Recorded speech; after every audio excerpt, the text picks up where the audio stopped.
Bueno, la educación también tiene su historia, ¿no, profe?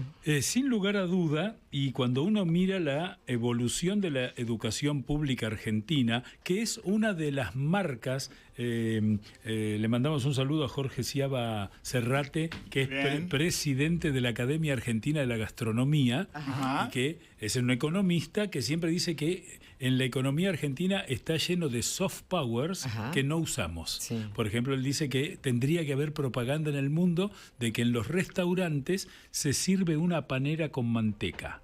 Que eso no propaganda, porque en el mundo, en el resto del mundo no. En el resto del mundo no existe que te sirvan pan de trigo con manteca para untar, que es un lujo. Entonces él dice, son los soft power de la Argentina. Y uno de los soft power de la Argentina, más bien es un hard power, es la educación. Claro. Es decir, la educación en la Argentina es un motivo de debate permanente porque tenemos una aspiración a la mejor educación del mundo. Claro. Hay países en los que no se discute de la educación, salvo en círculos muy académicos. Acá, desde los padres que llevan a los chicos a la escuela, todos estamos metidos en la educación. Claro.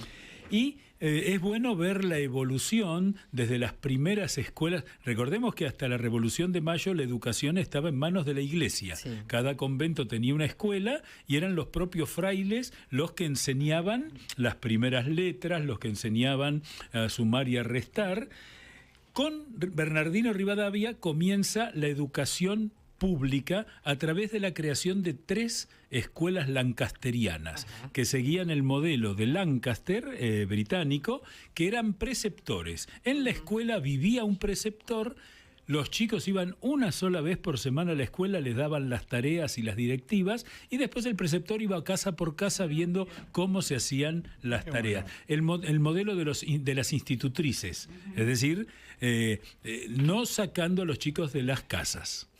Luego, ya más avanzado, cuando se crea la primera escuela normal, es decir, la primera escuela donde se formaban maestros, que la inaugura justo José de Urquiza. En esto hay que hacerle justicia al gran promotor de la educación que fue Urquiza, que después esa escuela normal pasa a ser nacional por orden de Sarmiento. Pero ahí empiezan las escuelas a depender del Estado y se alcanza la cumbre con la ley 1420, que recomendamos buscarla por internet. Son 7 páginas que dice hasta lo que hay que tratar en cada materia. O sea, es muy, muy metida en lo que era la educación.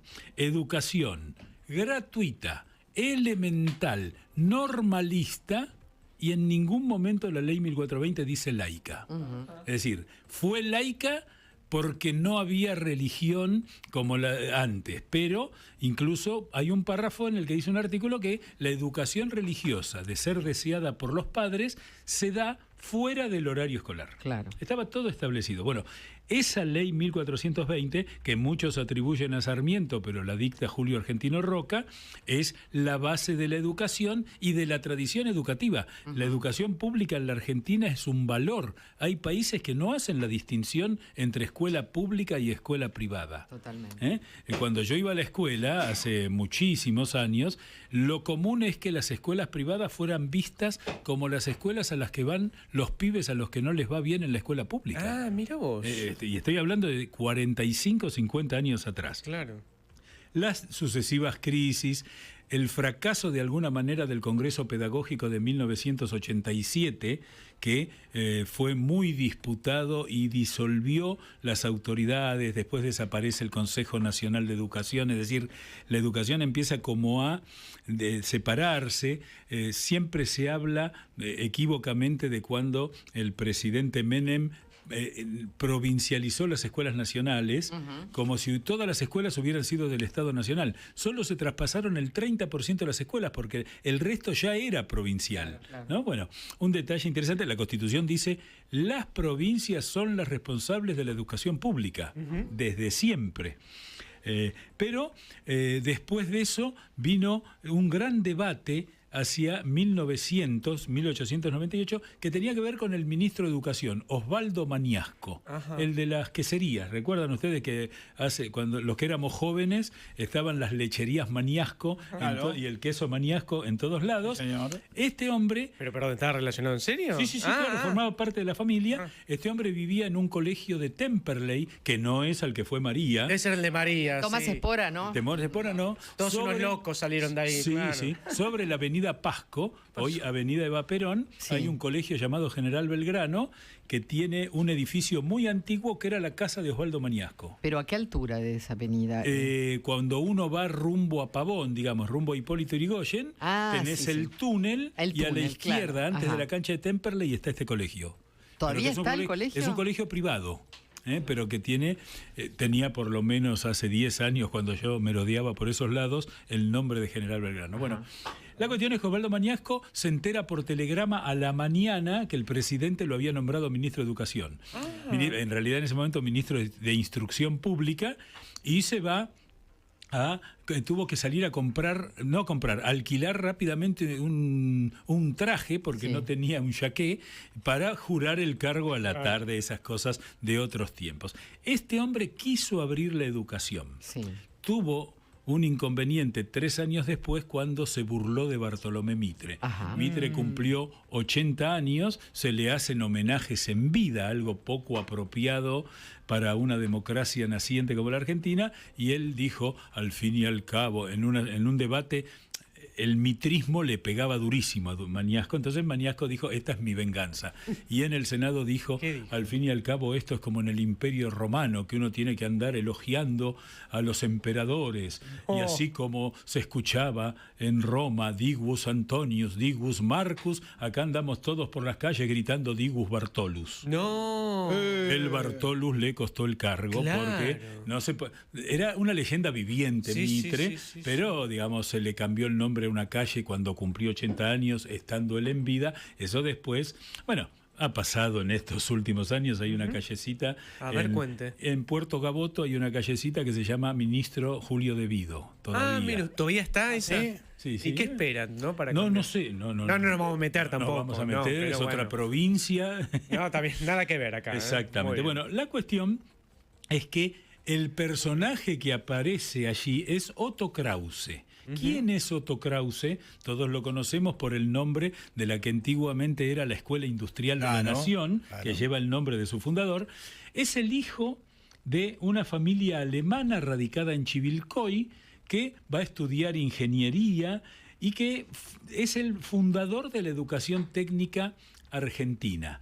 Crea la Escuela Industrial de la Nación, después se crea la Dirección Nacional de Educación Técnica, él va a ser el primero, y va a empezar a crear escuelas industriales en otros lados. Esto rompe de alguna manera con la idea muy humanista de la educación argentina, que tenía escuelas normales, escuelas nacionales, los bachilleratos. Empiezan a surgir juntos la Escuela de Comercio, que la primera es la Escuela Nacional de Comercio, Carlos Pellegrini por el nombre de su fundador, y después la Escuela Industrial de la Nación, y empiezan las escuelas industriales. Yo les recomiendo visitar el Museo de Otto Krause, que es una joya. El edificio es una maravilla. Ahí en Paseo Colón al 600 es impresionante. Hoy forma parte de los establecimientos de educación pública de la ciudad de Buenos Aires. El museo es espectacular.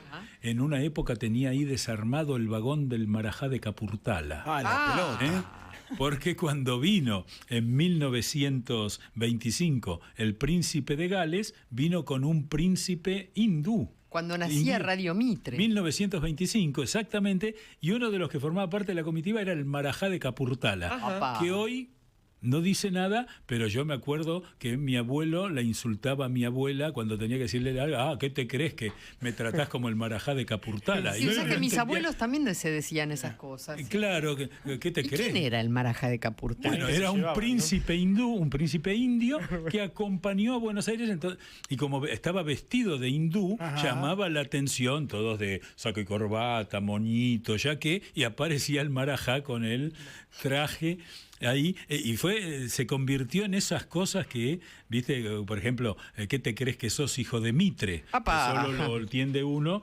esa la vamos a contar un día porque es bastante trágica la historia, pero son esas frases que ya entraron en desuso porque nosotros no tenemos memoria de esos personajes. Ajá. La cuestión es que Otto Krause puso en marcha esa Escuela Industrial de la Nación y en 1959 un decreto del presidente Arturo Frondizi que organizó en consejos todo lo que tenía que ver con el Estado, el Consejo Nacional de Desarrollo, el Consejo Nacional de Educación Técnica, el CONET, que desapareció en la época de Menem, y que sembró de escuelas industriales de distintas especialidades en todo el país. Por eso mañana se celebra el Día de la Educación Industrial en la Argentina y queríamos traer la memoria de don Otto Krause, un personaje muy singular que educaba prácticamente gratis, es decir, no cobraba en sus clases técnicas, sino que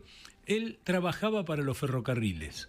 Para aquellos que alguna vez hayan ido a La Plata en tren, cuando uno va entrando en Tolosa, hay un enorme taller ferroviario que tiene la firma de don Otto Krause. Ah, mira vos. Este personaje que murió en 1920 y que se convirtió en el padre de la educación pública argentina y que está sepultado allí en el cementerio de la Recoleta. Muy bien, bueno, gracias. Profe. Gracias. Interesante. Dale, profe.